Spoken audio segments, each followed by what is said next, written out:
That's what this thing is called. On the back side is the mean value theorem. So we're going to do the front side. We'll do the first two examples and then we'll stop. Okay? Here's what Rolle's theorem says. Follow along and you won't get lost, and then we'll go fast. All right? Here's what Rolle's theorem says in a nutshell. I could read you what that box says, but here's my explanation of it. Ready?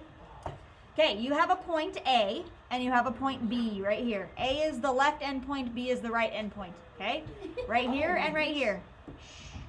A and B. Left and right. And it says f of A is equal to f of B. Okay? So what that's saying is that the y coordinate at A is equal to the y coordinate at B. Okay? So, looking at this diagram right here, the y coordinate at A is equal to the y coordinate at B, right? How do you know that those two have the same y coordinate? They're at the same height. They're at the same height, right? That means that their height is the same, yeah? The height is the same for both of those. Okay, so this is what Rolle's theorem says.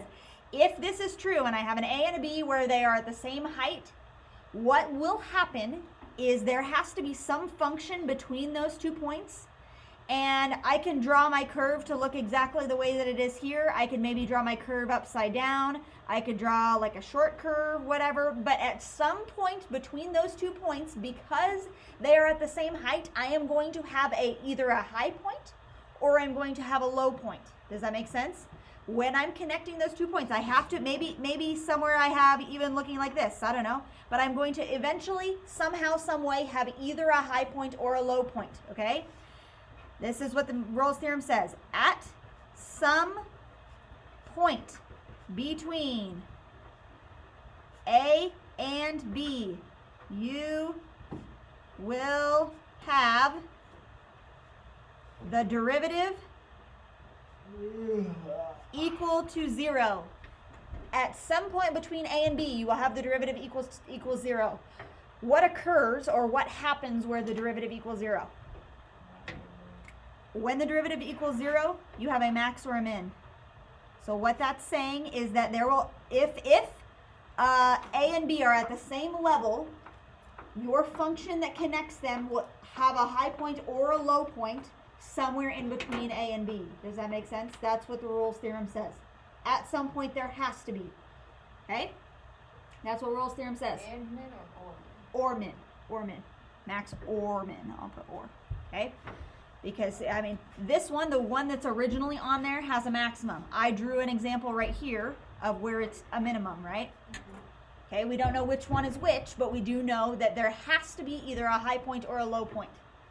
Okay, make sense? All right, moving on. Let's go. I'm not gonna talk about this example right here because, yeah, I don't want to talk about that example. Go down to example 1. Find the 2 x-intercepts of this point of this function here. Okay. This is taking us way back. How do you find x-intercepts? So y equals 0? Yep, you plug in 0 for y. 0 in for y. So I'm going to plug 0 in for y. 0 equals x squared minus 3x plus 2. Great. Now I want to solve for x. How do I solve for x? Derivative. Not yet. Break it apart. I want to break it apart. Okay, is there something that I can multiply together to give me 2, but when I add them, Negative 2, negative 2. x minus 2, x minus 1, right? Yeah. X minus 2, x minus 1, okay? So, if that's the case and I set both of those equal to 0, x equals 2 and x equals 1, okay?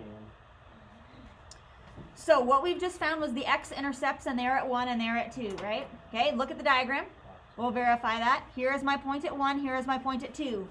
And if they are both x-intercepts, that means they are both at the same height, right? Aren't those 2 points both at the same height?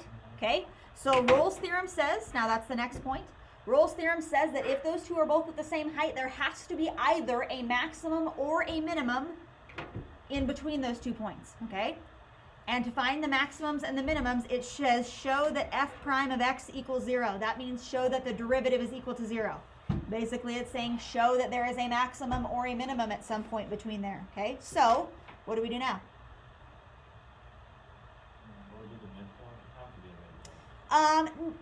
In this case it is, but it wouldn't necessarily have to be.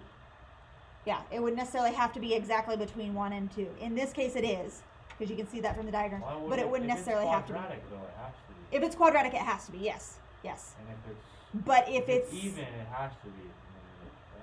If it's like an even function? Yes, right. It would have to be in If the it's middle. like odd. Uh-huh. If it's odd, would it have to be in the middle?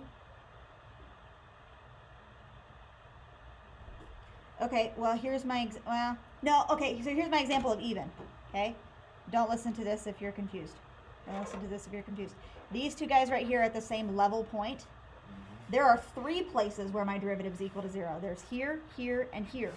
And none of those are exactly in the middle. Well, that middle one might be exactly in the middle. Does that make sense? Well, yeah, but if you're doing one. If you're just doing one, yeah, it would have to be in the middle. But it's not always the case. Not in every function is it exactly in the middle. For this one, it is because it's quadratic. Yeah. Good question. Okay, so what do we do now? We want to show, we found the 2x-intercept and show that f prime of x equals 0. So we have to start with f prime of x. We need to find f prime of x. That means take the derivative. What is f prime?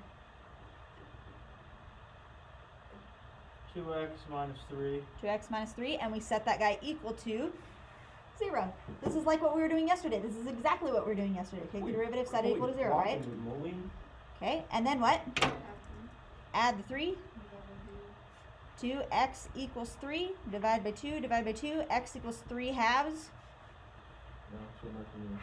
Or 1.5. That's the final answer. Mm-hmm. 3 different points. So there is a point at 3 halves where that is either a maximum or a minimum. Okay, now without looking at the graph, we can determine whether that is a maximum or a minimum point. Okay, take 3 over 2, and if we plug it in for x, right, what pops out? Oh, it doesn't say it on the graph. If we plug in 1.5 in for x, help me out here. 1.5 squared minus 3 times 1.5 plus 2. Somebody help me out here. 2.25. 2.25 Minus 4. minus 4.5 plus 2. That's So, 4.25 minus negative 0.25. Okay? So this guy right here where my maximum or minimum occurs is at 1.5 comma negative 2 or 0.25.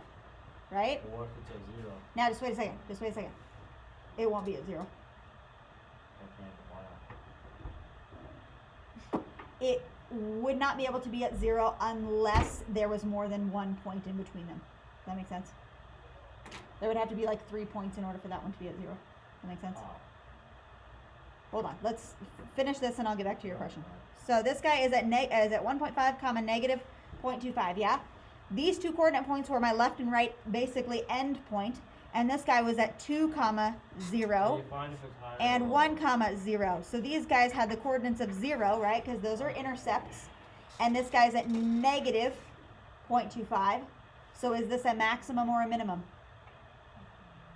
Negative 0.25 is below 0, so this guy is going to be a minimum, right? Okay, he's going to be a minimum along that interval. Okay, without looking at the graph, we can determine that. Does that make sense? Okay, he is below the 0 for the intercepts. Did that answer your question? Do you still have a question, Win? What? Do you still have a question? Yeah, but what if your vertice is at 0? Like, what if it was the point 1.5 comma 0? Yeah. And it's the same level as those? No, like if Then it the would whole have to be a graph straight was line. up. Yeah, it would have to be a straight line. What? No, if the whole graph was up. What do you mean if the whole graph was up? Never mind. That's what we're doing on the back side. We're doing it where it's not x-intercepts, where we're looking at other stuff. Yeah, so just wait on that, okay? This one here, find all values in the interval from negative 2 to 2 such that f prime of c equals 0. Here's our function. We know what it looks like from the graph, but you won't be given the graph on your homework assignment. Okay? Negative 2 comma 2 is my left and right endpoint. Okay? So, let's just do this kind of like the box method, like what we did before. Okay? Because this is the easiest way of like doing my thoughts here. Negative 2 comma something and positive 2 comma something. This is the right side and this is the left side. Okay? If I plug negative 2 in, use the graph. If I plug negative 2 in, what's the y coordinate? Use the graph. If you plug negative 2 in, what's the y coordinate? 8. Perfect. You're so brilliant. If I plug 2 in, what's the y coordinate? 8. Okay, you're so brilliant. All right, so those guys are at 8 and 8. it says find all values on the interval from those two places such that the derivative, that's what f prime of c means, is equal to 0. So I want to set the derivative equal to 0. What's the derivative? Jump over. 4x cubed? 4x cubed minus 4x equals 0. Okay? This is going to take us back into factoring stuff. Okay? So how do we factor this thing down? What can you do? Take out a 4x, right? X squared minus 1. Okay, now I set each one equal to 0. So 4x equals 0 and I divide by 4. And x is 0. And x squared minus 1 equals 0. X squared equals 1. Square root. X equals, don't forget plus minus 1. Okay? I'll stop a second. So you have 3 places in the middle, right? Don't we have 3 places in the middle? 3 highs and lows in the middle, in between those two, right? Look at the graph. We have 3 highs and lows in the middle. Wow. Okay, so these are all critical numbers. Critical numbers. That's across the top here. There's 3 critical numbers. The first one is located at which one? Which one do we start with? -1, and then 0, and then 1. Okay, -1, 0, 1. All right. So we have our 3 places where it's f prime of c equals 0. So we really have found the answer. The answers are 0, 1, and -1. Okay, but let's go through and plug these back in. Use the graph. -1 is at 0. All of them are 0. No, -1 is not at 0. -1 is not at 0. -1 is at Oh. -1. -1 is at -1. +1 is at -1. 0 is at 0. Okay, so where are my absolute maximum places here? This is an absolute max. This is an absolute max. Why do you do this? Okay. Where are my absolute minimum places? Place or places. Absolute minimum place or places. Absolute min. Absolute min. What is the point 0, 0? We don't know for sure. It is a relative max, but we don't know that unless we look at the graph. Further on in this chapter, we're going to actually identify whether it's a max or a min or a relative. Okay? But absolutely we can tell which ones are the absolute high and low points. Okay? Technically, we could have ended that problem by just finding 0, +1, -1. That's really what they were asking for. They were only asking for the critical numbers. Okay? Good? All right. I'm going to stop the video. So you remember